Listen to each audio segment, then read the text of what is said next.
start confusing numbness with peace, detachment with discipline. You convince yourself that silence is stoicism when really it's surrender. You've stopped expecting the world to understand you. You've stopped expecting yourself to heal. And somewhere along the way, suffering becomes familiar.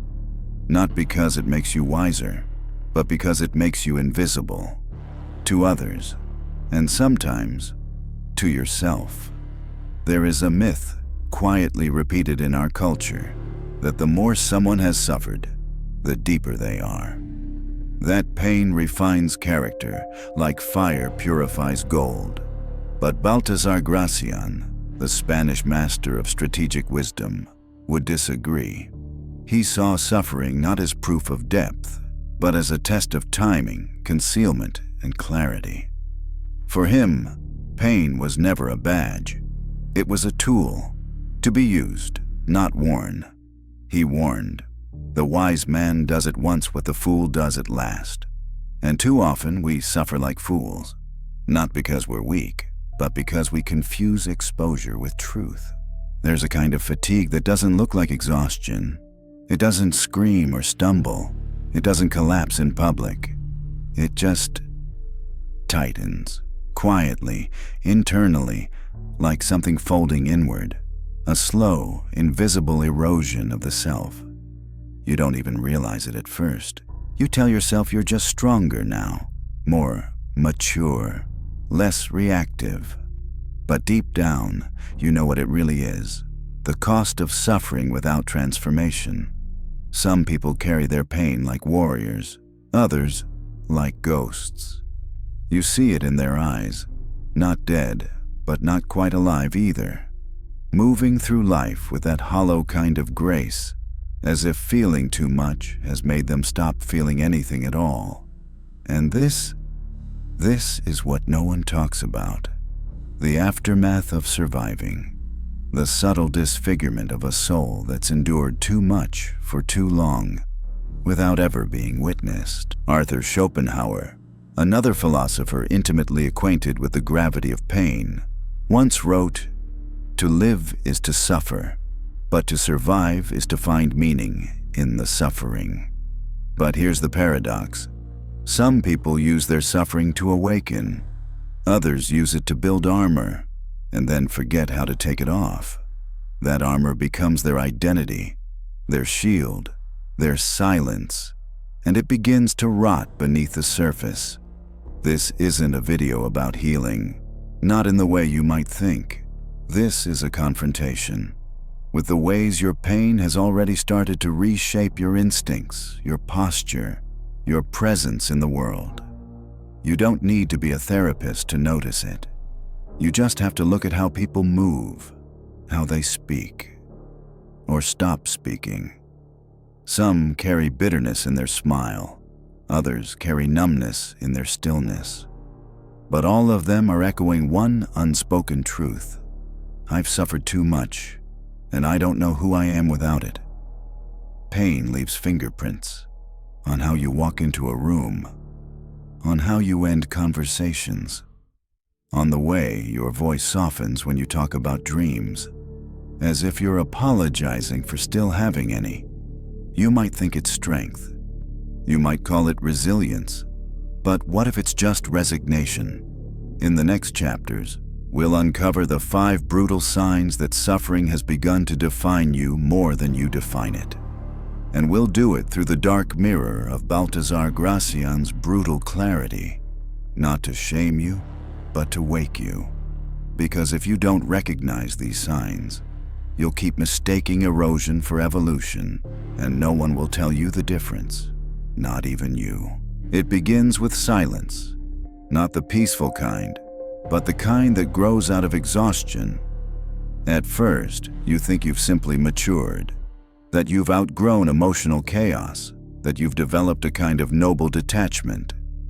You stop reacting, you stop reaching. But this silence doesn't bring you closer to wisdom.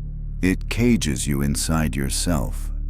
You no longer speak your needs, not because you've transcended them, but because you've buried them so deep you've forgotten how to ask.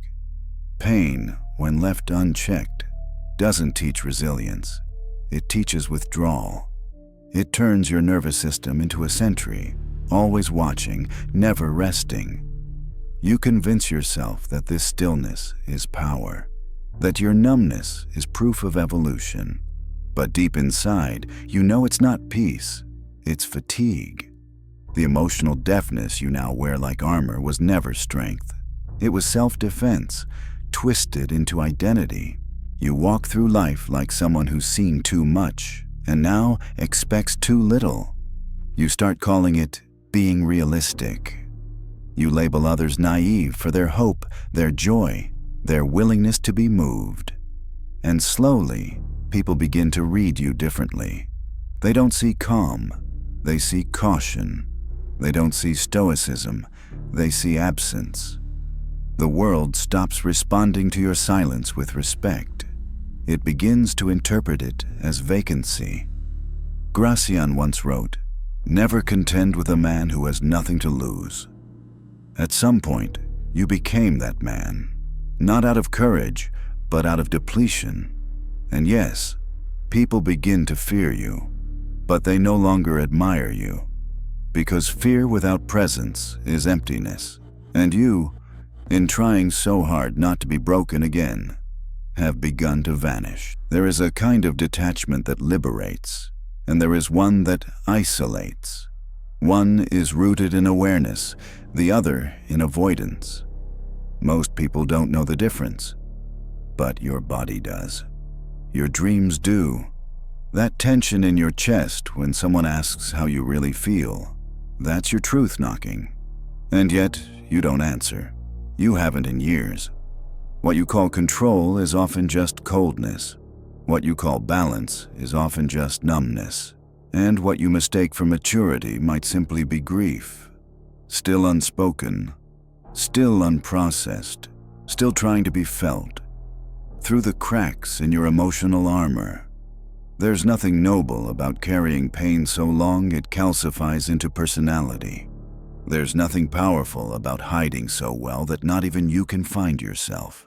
And yet, this is the first brutal sign. You've built a fortress inside your chest, not to protect your heart, but to bury it. And you don't even notice the weight anymore. Bitterness wears a clever disguise. It doesn't enter the room screaming. It seeps in slowly, dressed as wisdom. It tells you you've grown sharper, more perceptive, more realistic. But underneath that sharpness lies something far less noble, the quiet decay of hope. When you've suffered too much, it's easy to believe that your cynicism is a sign of growth, that seeing the worst in people means you've finally learned how the world works. But what if it just means you've stopped giving the world a real chance? It's not insight that bitterness gives you, it's suspicion. You no longer observe patterns to understand, you observe to preempt betrayal. You think you're being strategic, but strategy without possibility is just paranoia. You've stopped listening to people for who they are. You listen for the lie, the angle, the weakness, and in doing so, you miss everything else. The beauty, the warmth, the nuance that pain has trained you to overlook. Gracian once said, "Better to be disliked for discretion than loved for naivete." But somewhere along the way, you turned that discretion into hostility, not just toward others, but toward life itself. You scoff at joy, you roll your eyes at sincerity. You treat idealism like a disease, because somewhere, someone convinced you that softness is stupidity, and that wound has never healed, it's only hardened. Pain, in its most corrosive form, doesn't destroy you from the outside. It distorts your judgment, it shrinks your range of motion, it teaches you to expect the worst, not because it's true, but because it's safe. And in that safety, you lose your edge, not the sharp edge of intellect, the living edge of wonder, of possibility. of being moved by something simple, something fragile, something real. You walk through the world thinking you see more than others, that your pain has opened your eyes.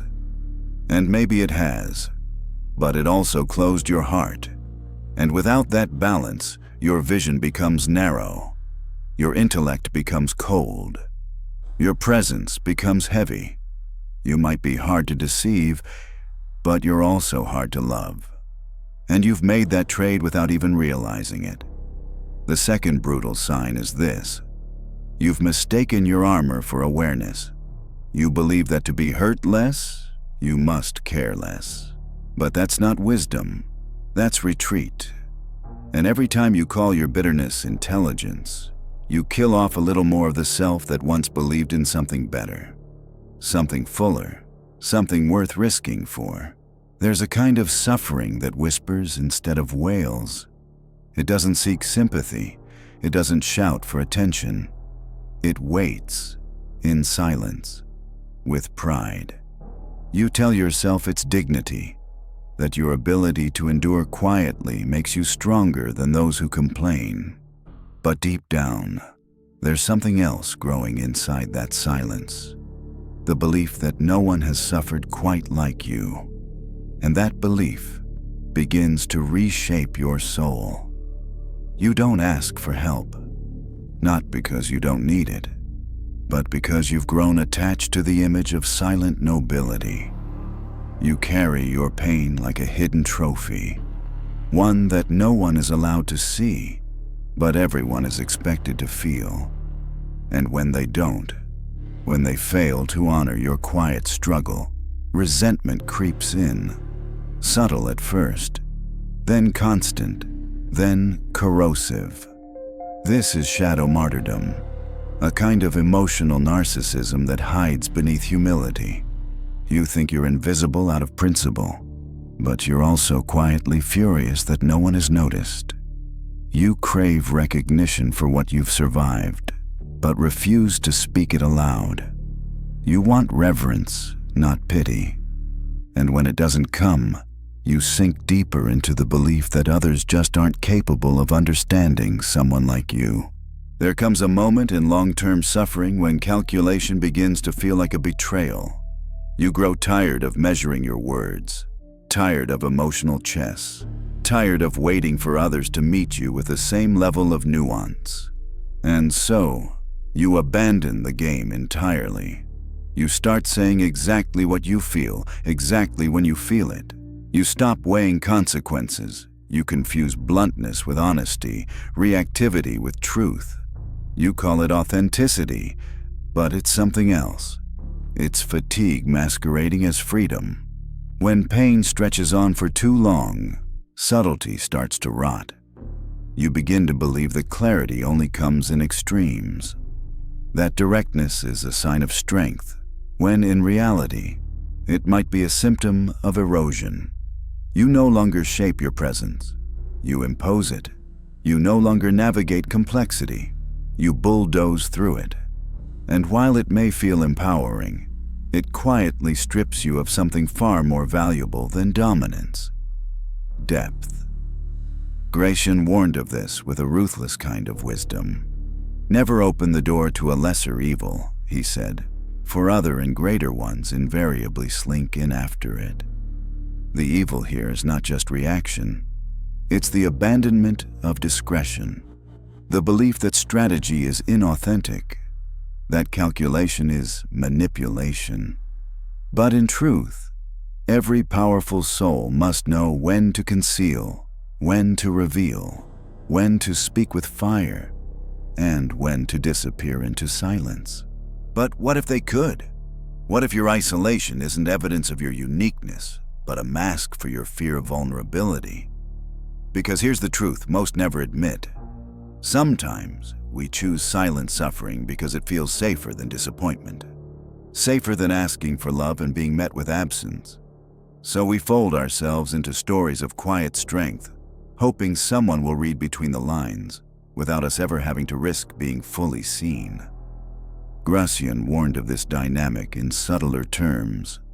His philosophy wasn't about loud victories or noble defeats. It was about strategic self-awareness. And what he would see here is a failure of economy, a waste of emotional energy, invested in the hope of being revered for what you've endured, instead of what you've become. This third brutal sign is dangerous not because it screams, but because it sanctifies suffering. It makes pain a pedestal, a symbol of moral superiority. And in doing so, it separates you from connection, from humility, from the raw human mess of mutual need. Because when you believe your pain is unmatched, you stop letting anyone in. You don't want help. You want worship. And that desire, left unexamined, becomes a prison no one else can even see. In a world of endless noise, subtlety isn't weakness. It's a weapon. The ability to restrain yourself, to speak with precision instead of impulse. That is not suppression. That is sovereignty. But suffering makes it hard to remember that. It trains you to fight, to lash out, to burn bridges that once took years to build, and then call the ashes your truth. You think you finally become yourself, that this raw version is the real one. But often, it's just the version left after all the refinement has been abandoned. A self that no longer adapts, no longer considers, no longer reflects. You've mistaken transparency for integrity. But sometimes the most powerful move is not to be seen. It's to observe in silence, to know when to speak and when to wait. This fourth sign is not always loud. It's the slow loss of emotional architecture, the collapse of timing, tact, and nuance. You become honest, but flat, present, but predictable. And in a world that rewards depth, you start to fade. Not because you're weak, but because you forgot that pain is not the enemy of strategy. It's the reason you must develop one. There's a point where pain stops being just pain and starts becoming poetry. You begin to speak of your suffering like an artist speaks of their masterpiece, not with joy, but with reverence. You treat it as proof that you've lived, that you've felt, that you understand something others never will. And slowly, you start to confuse that suffering with identity. You build your image around it. You quote Nietzsche not to free yourself, but to justify staying exactly where you are. There's a strange kind of comfort in despair when it's been with you long enough. It feels intimate, familiar. It becomes the lens through which you see everything. You stop trusting joy. You become suspicious of ease. And in this distortion, you convince yourself that depth is found only in darkness, that lightness is shallow, that smiling means you've forgotten the weight of life. But that's not wisdom. That's a spiritual exhaustion that has begun to speak as truth. Gracian cautioned, "Never act against your better judgment." But despair makes that difficult. It clouds clarity. It paints every possibility with the same shade of futility. You begin to romanticize your wounds, not because they've healed, but because you've learned to live around them. You tell yourself the suffering made you real, but the reality is, it also made you rigid. It limited your capacity to move freely in the world, to dream without irony, to desire without defense. There's nothing wrong with carrying pain. The danger lies in elevating it, making it sacred, making it a throne from which you judge the innocence of others. When you believe your suffering makes you deeper than those who laugh easily, you don't become wise, you become bitter. And that bitterness starts to rot your inner life. Slowly, quietly, completely. What once was survival becomes performance. You start to wear your suffering like a medal, but not one you earned, one you refuse to put down. Because without it, who are you? Without the story of the pain, the depth, the stoic endurance. What remains? The truth is terrifying, because what remains is possibility, and possibility demands risk, demands presence, demands the terrifying decision to believe that maybe, just maybe, your pain was never supposed to be your personality. This fifth sign is the most seductive. It flatters your ego while starving your soul. And in the end, it convinces you that the more you suffer, the more superior you are. But superiority is not strength. It's decay, wrapped in eloquence, hidden behind metaphors, and spoken so beautifully, even you forget it's still a cage. There's a shift that happens when suffering outlasts its welcome. You stop wanting to win. You stop wanting to conquer. You stop wanting to shape the world in your image. Instead, you just want to be left alone. The fire that once burned for power, for expression, for risk, it dims. Not because you've become enlightened, but because you've become tired. You no longer ask, "What can I build?" You start whispering, "Where can I hide?" It's subtle. You begin to call your silence boundaries. You redefine your withdrawal as wisdom. You wrap your absence in the language of self-respect. But underneath it, there's no expansion, no forward movement, only a retreat, a shrinking of the emotional empire you once imagined for yourself, now reduced to a manageable cottage. Small, predictable, safe. This isn't peace. It's surrender with good branding. You stop testing your limits. You stop risking your heart. You settle for rituals, for routines, for environments you can control, not because they inspire you, but because they don't threaten you. The world becomes too loud, too raw, too hungry. And so, you pull back, not out of wisdom, but out of weariness. Gracian would call this a failure of inner economy. When your spiritual resources are depleted, you downsize, but you pretend it's a strategy. You mistake exhaustion for maturity. You claim sovereignty, when in truth, you've simply stopped trying. You're no longer dangerous, and you know it. That quiet fire you once carried, the one that moved mountains within you, it flickers, barely visible now. Protection is not the enemy, but when it becomes your only goal, you lose something essential: the will to shape reality, the will to create, to lead, to disturb the patterns that bind you. You start living not from vision, but from defense, not from purpose, but from preservation, and the world can feel it. You don't threaten mediocrity anymore. You coexist with it. This sixth and final sign is the quietest, the most socially acceptable, but perhaps the most dangerous, because it convinces you that safety is the highest virtue, that to be untouched is to be free. But Gracian knew better. He knew that the soul, once it stops striving, begins to decay in elegant silence. And he would remind you, comfort is not always clarity, and not all retreat is sacred. Some is just the long, slow death of the will. Balthazar Gracian once said, "Know how to suffer fools, and still not become one." A line that cuts deeper the longer you sit with it, because pain doesn't automatically grant wisdom. It doesn't polish the soul on its own. It tests, it chisels, and if you're not careful, it begins to sculpt you into something heavy, something unreadable, something others no longer approach, not out of reverence, but out of discomfort. The signs that you've suffered too much are not just inner symptoms. They become external realities. You move slower, you trust less, you speak with either too much force or none at all.